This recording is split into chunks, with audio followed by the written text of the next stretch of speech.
আসসালামু আলাইকুম রহমতুল্লাহ বারাকাতুহ। আজকে আপনাদের দেখানোর চেষ্টা করব পুরান ঢাকার ঐতিহ্যময় কিছু স্থান ভিডিওতে আমি তুলে ধরব। যে মার্কেটটা আপনারা দেখতে পাচ্ছেন, এটা বাংলাদেশের সব থেকে একটি বড় মার্কেট।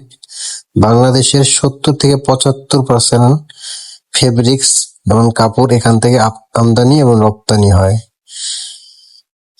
ঘোড়ার গাড়ি পুরান ঢাকার ঐতিহ্য। এটা দীর্ঘদিন ধরে চলে আসতেছে, সদরঘাট থেকে গুলিস্তান পর্যন্ত। যেহেতু আমি এখানে কাজে এসেছিলাম, তাই হেঁটে হেঁটে জগন্নাথ বিশ্ববিদ্যালয়, তারপরে Victoria park, everything all video করার চেষ্টা করেছি, কারণ এগুলো পুরান ঢাকাকে সৌন্দর্য করে রেখেছে। এখানে প্রচুর মানুষ আড্ডা দেয়। যখন আপনি এই এলাকাগুলোতে ঢুকবেন, ব্যস্ততা কাহাকে বলে ও কত প্রকার ও কি মানুষের কতটা প্রেশার থাকে, কতটা দৌড়াদৌড়ির উপরে থাকে, সেটা আসলে এখানে দেখতে পারবেন। এখানে কাজের ধরনটাই একটু অন্যরকম, মানে সবাই 99% দৌড়ের উপরে থাকে।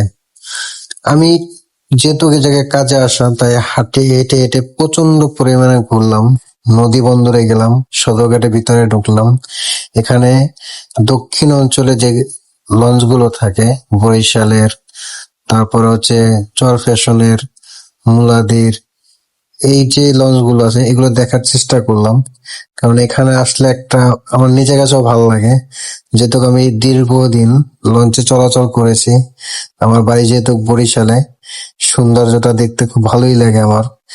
আর আগে এত কোয়ালিটিফুল লঞ্চ ছিল না, এখন যে কোয়ালিটিফুল লঞ্চ গুলা বের হয়েছে বা এগুলার যে কেবিন গুলা, পিআইবি কেবিন গুলা যে বের করছে, খুব সুন্দর। যেমন এই সুন্দরবন লঞ্চটার মানে ভিতরে যে কোয়ালিটিটা, সেটা দেখার মতন। আমি অনেকবার চলাচল করেছি। তো এখানে আসলে যেটা ভালো লাগে, যে এই নৌকা পারাপার, আকাশের যে মেঘটা, সূর্যটা নেমে আসতেছে বিকেলে, মানে এই চলাচলটা দেখলে মানে খুব ভালো লাগে। আপনার মাসবি এখানে বসে থাকতে ইচ্ছা করবে ঘন্টার পর ঘন্টা। যতক্ষণ যেহেতু এটা ব্যস্তময় একটি এলাকা, এখানে ঘুরতে খুব কম মানুষই আসে, বেশিরভাগ লোকই কর্মব্যস্ততা। যেহেতু ওই পারে প্রচন্ড পরিমাণে কাপড়ের দোকান আছে, জিন্সের প্যান্ট, থ্রি পিস, বাচ্চাদের কাপড়। তো ওই পারে এই জন্যই এত চলাফেরা, এত নৌকা, এত কিছু থাকে। তো ঘুরতে ঘুরতে অনেক ভালোই লাগলো আমার।